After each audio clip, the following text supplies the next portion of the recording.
Day by day street ফুডগুলো কিন্তু একদম জমকালো হয়ে উঠতেছে। সেদিন ফুড ব্যাংকে দেখলাম যে একটা মটকা মিট বক্স এবং মটকা পিজ্জা পাওয়া যাচ্ছে। তো আমি এটা ট্রাই করার জন্য সেদিন চলে গিয়েছিলাম কাপ অফ পিজ্জা নামে একটি স্ট্রিট ফুড ভ্যানে। এটা কিন্তু ফুড ব্যাংকে দেখলাম বেশ চর্চা হচ্ছে এটা নিয়ে। তো এটা মেইনলি ট্রাইটা করতে গেছিলাম যে অ্যাকচুয়ালি কতটুকু অথেন্টিকভাবে এটা করতেছে, এবং দেখে আমি অবাক যে এটা পুরো কয়লা বেজে এটা পুরোটা হিট করা হচ্ছে এবং চিজটা মেল্ট করা হচ্ছে, দেন বেশ ভালোভাবে প্রসেস করলো। তো আমি মিট বক্স এবং তাদের যে হচ্ছে যে পিজ্জাটা হয় কাপ পিজ্জা দুইটাই নিয়েছিলাম, এবং দুইটাই হচ্ছে লার্জ সাইজ। পিজ্জার দাম ছিল 150 টাকা এবং মিট বক্সের দাম ছিল 100 টাকা। তো প্রথমে আমি পিজ্জা দিয়ে শুরু করলাম। এটা দেখতে যেমন সুন্দর, খাইতেও তেমন মজা, এবং এখানে বেশ ভরপুর ইমপ্লয়মেন্টসগুলো ইউজ করছে একটা প্রপার পিজ্জা হতে, like black olive, green capsicum, red capsicum, এবং দেখতে পাচ্ছি যে মিট বলটা ইউজ করছে, চিকেনের মিট বল এবং সসেসটা ইউজ করছে।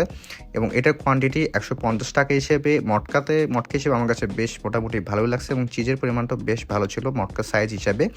দেন ট্রাই করলাম তাদের এখান থেকে যে মিট বক্সটা হয়, এটাও বেশ দারুণ লাগতেছিল আমার দেখতে। পুরোটা উপরে চিজ মেল্ট হয়েছিল, উপরে অরিগানো দিয়েছিল, ব্ল্যাক পেপার দেখতে পাচ্ছি, সসেস ছিল, কর্ন ছিল, এবং দেখতে পাচ্ছি যে এখানে সসেসটা ছিল এবং মিট বলটাও ছিল। তারা এখানে আমি তাদের দেখলাম যে তারা ওয়েজেসে বা ফ্রেঞ্চ ফ্রাইয়ের বদলে মিট বলটার সসেসটাই বেশি ইউজ করে এখানে।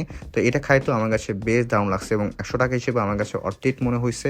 কাপের সাইজ মোটামুটি ডিসেন্ট আছে এবং কোয়ান্টিটিও বেশ ভরপুর ছিল।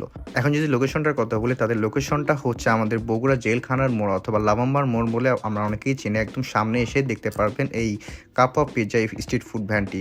তো আজকের ভিডিও এই পর্যন্তই। This is Sizan. আসসালামু আলাইকুম।